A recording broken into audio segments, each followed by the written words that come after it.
السلام علیکم، میرا چینل پرنیا وائس میں آپ سب کو خوش آمدید۔ امید کرتے ہوں سب خیریت سے ہوں گے۔ آج ایک پیارے ناول کے ساتھ حاضر خدمت ہے جس کا نام ہے جب وہ ملے، جس کی رائٹر ہیں سائرہ رضا۔ مکمل ناول۔ ویڈیو شروع ہونے سے پہلے میرا چینل پرنیا وائس کو سبسکرائب کر کے بیل نوٹیفیکیشن کو آن کر دیں تاکہ آپ کو ملتی رہیں تمام چینل اپڈیٹس۔ اس نے ہاتھ میں پکڑے کارڈ کو دیکھا۔ سنہری گتے پر سرخ اور پیلے پھول تھے، سرخ جھولتا ربن اور کارڈ کھلتے ہی خوشبو کا جھونکا۔ اس نے طویل سانس بھر کے کارڈ کو تپائی پر رکھ دیا جہاں کارڈز کا ایک ڈھیر پہلے ہی پڑا تھا، اور ایک اور۔ اب تو گنتی بھی بھول گئی تھی۔ ایک سے ایک خوبصورت کارڈ، رنگ اور پھول۔ دلچسپ اور حیران کن بات یہ تھی کوئی بھی پھول یا رنگ دوسرے سے نہیں ملتا تھا۔ نت نئے رنگ اور ایسے پھول جو اس نے کبھی دیکھے نہیں تھے۔ کیا وہ دیو سائی کے میدانوں کا چکر لگا آیا تھا؟ کچھ کارڈ ہاتھ سے بنے ہوئے تھے اور پھر یکدم دھماکہ سا ہوا۔ اگر جو کارڈز کی قبولیت کو اس نے ہاں سمجھ لیا، یہ تو واقعی غلطی ہو گئی۔ وہ پوچھ سکتا ہے مجھے دھوکے میں کیوں رکھا، کیوں رکھے میرے کارڈز، لیکن پھاڑ کے منہ پر بھی تو نہیں مار سکتی تھی نا۔ جواب تو میں دے لوں گی۔ زیادہ ضروری یہ ہے کہ اسے روک دوں، ورنہ اسی طرح لگا رہا تو اس کمرے میں میرے رہنے کی جگہ کم پڑ جائے گی۔ اب وقت آ گیا تھا کہ وہ جواب طلبی کرتی۔ صوفیہ دادی نے لیلا بیگم کے نواسی کے لیے جب اخفش سے بات کی تو اخفش نے انکار نہیں کیا تھا، اور اس کی خاموشی کو رضامندی جان کر انہوں نے لیلا بیگم پر اپنا عندیہ ظاہر کر دیا تھا۔ سیلاب میں اس کا جو روپ سامنے آیا تھا وہ اس کے ذہن پر بری طرح چھا گئی تھی کہ کسی اور کے لیے سوچنا بھی اخفش کے لیے محال تھا۔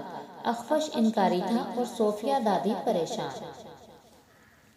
آپ یقین کریں، میں نے اس کی مرضی جانتے ہوئے لیلا کے کان میں بات ڈالی تھی، اسے امید دلائی تھی، اور اب یہ اس ذکر سے یوں بھاگتا ہے جیسے گدھے کے سر سے سینگ۔ صوفیہ دادی کی خشمناک نگاہیں اس پر تھیں جو نبیہہ اور ایبک کے ساتھ کھیل میں مگن تھا۔ آپ سن رہے ہیں نا میری بات؟ شوہر کی عدم دلچسپی پر ٹوکا۔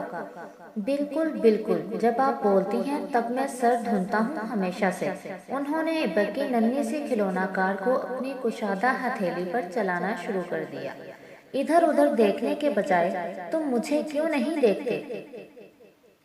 صوفیہ دادی جان نے اخفش کو مخاطب کیا۔ جی، آپ مجھ سے کچھ کہہ رہی ہیں دادی جان؟ ہاں، انہوں نے دانت کچکچائے۔ سال ہونے والا ہے تمہاری دلچسپی جان کر، بلکہ تم سے عندیہ لے کر ہی میں نے لیلا کے بڑے ہوئے ہاتھ کو تھاما تھا۔ اب وہ مجھ سے آگے کا پوچھتی ہے، کیا جواب دوں؟ فون کی بیل تک اسے گھبرانے لگی ہے۔ اب اس کا پاکستان آنے کا ارادہ بن رہا ہے۔ وہ پوچھے گی تو کیا جواب دوں گی؟ صوفیہ دادی کا لہجہ تیز اور پریشانی سے بھرپور تھا۔ وہ سیدھا ہو بیٹھا۔ آپ معذرت کر لیجئے گا۔ معذرت؟ اس میں کیا مشکل ہے؟ وہ بالکل پرسکون تھا۔ یہ آپ دونوں کے بیچ کا ایک خیال تھا، نہ کوئی باقاعدہ بات تھی، نہ وعدہ، نہ اعلان۔ خیال بدل بھی تو جایا کرتا ہے۔ تو برخوردار یہ بتانا پسند فرمائیں گے خیال بدلا کیسے اور کیوں اور کس نے؟ اشتیاق احمد کے جملے غیر سنجیدہ سے تھے مگر انداز قطعاً نہیں۔ وہ گاڑی رکھ کے پوری طرح متوجہ ہوئے تھے۔ یہ میں نے نہیں بتا سکتا فی الحال۔ وہ کھڑا ہو گیا۔ پسندیدگی دکھائی تھی تب ہی تو میں نے۔ صوفیہ دادی کی آواز مدھم ہو گئی، جملہ بھی پورا نہ کر سکی۔ وہ دیکھ کر رہ گیا۔ دادی کے اندر کی افسردگی اور شرمندگی اسے شرمساری سے محسوس ہوئی۔ آپ فکر مت کریں، میں خود انہیں منع کر دوں گا۔ اور وجہ کیا بتاؤ گے؟ اختب نے صاف بات کرنے کا سوچا اور واقعی سوچ میں پڑ گیا۔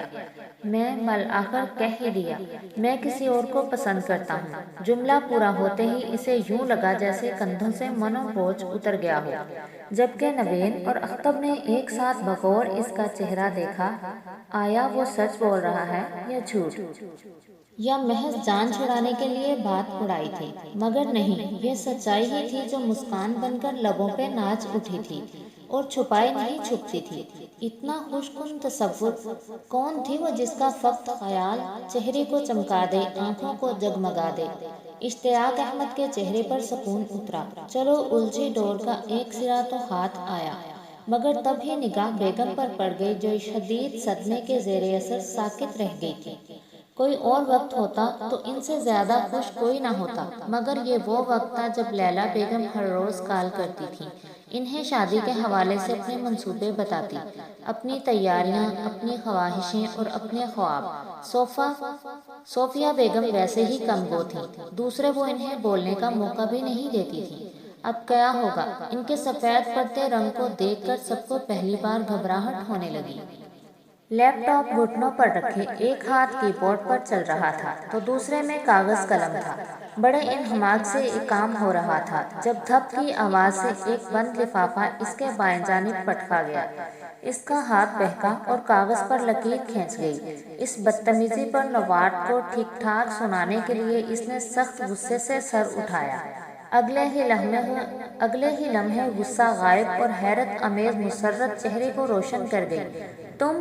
اس نے لیپ ٹاپ گود سے اتارا۔ وہ اب ادھر کم آتی تھی، اس کی موجودگی میں آتی ہی نہیں تھی، اور اس پر یہ کہ اسے مخاطب کرنا۔ ہاں میں۔ اس نے سینے پر بازو لپیٹ کر کڑی نگاہ سے اسے دیکھا، پھر آنکھ کے اشارے سے پٹ گئے ہوئے لفافے کو دکھاتے ہوئے کہا، یہ کیا ہے؟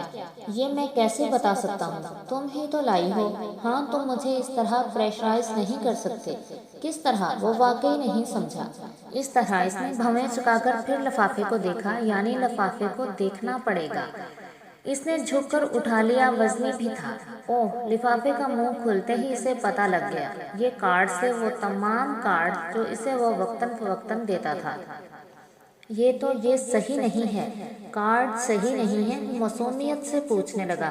تمہارا طریقہ صحیح نہیں ہے۔ اس نے دانت کچکچائے۔ اوہ! تو پھر میں بھیجوں اپنے دادا دادی اینڈ چاچا چاچی کو تمہارے گھر؟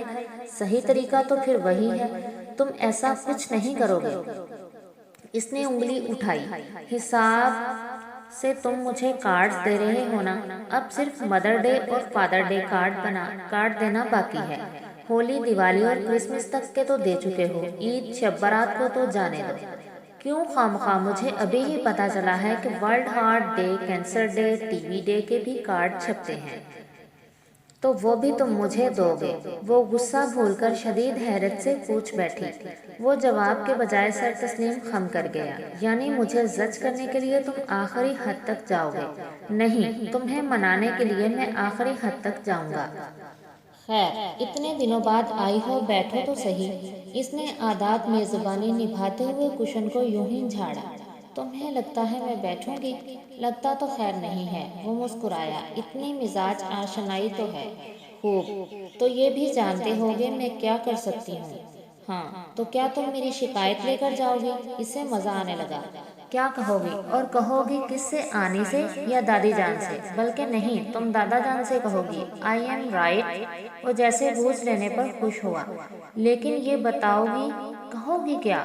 میرا مطلب ہے شروع کہاں سے کرو گی؟ وہ اسے جھی بھر کے چھیڑ رہا تھا، اور بس یہیں آ کر اس کی بولتی بند ہوتی تھی اور عقل کے در کھل جاتے تھے۔ بولنے کا مطلب تھا پھنسنا۔ اتنی بے وقوف نہیں تھی وہ۔ یہ معاملہ اب کسی اور ہی طریقے سے ہینڈل کرنا پڑے گا۔ وہ جھٹکے سے پلٹی۔ اپنے کارڈز تو لے جاؤ۔ وہ رکی نہیں۔ اگر جو کسی کے ہاتھ لگ گئے تو میرا کام آسان ہو جائے گا، وہ خوشی سے بتانے لگا۔ وہ شعلہ بنی پلٹی، اس کے ہاتھ پر جھپٹا مار کے لفافہ سنبھالا اور تن فن کرتی نکل گئی۔ ادھر اس کے لبوں کی شریر مسکراہٹ سمٹتے سمٹتے گہری سنجیدگی میں بدل گئی۔ مذاق، لاپرواہی کا مظاہرہ اور بات تھی، مگر یہ معاملہ اب یوں لٹکانے کا بھی نہیں تھا۔ 1 سال کی مدت کم نہیں ہوتی۔ اتنا تو بدل لیا تھا اس نے خود کو اسی کے لیے، اور اسے احساس تک نہیں تھا۔ تم نے کوئی تبصرہ نہیں کیا نوال؟ مسلسل بولتے نوین کو اچانک ہی اس کی بے تحاشا خاموشی محسوس ہوئی۔ کیا؟ اچھا۔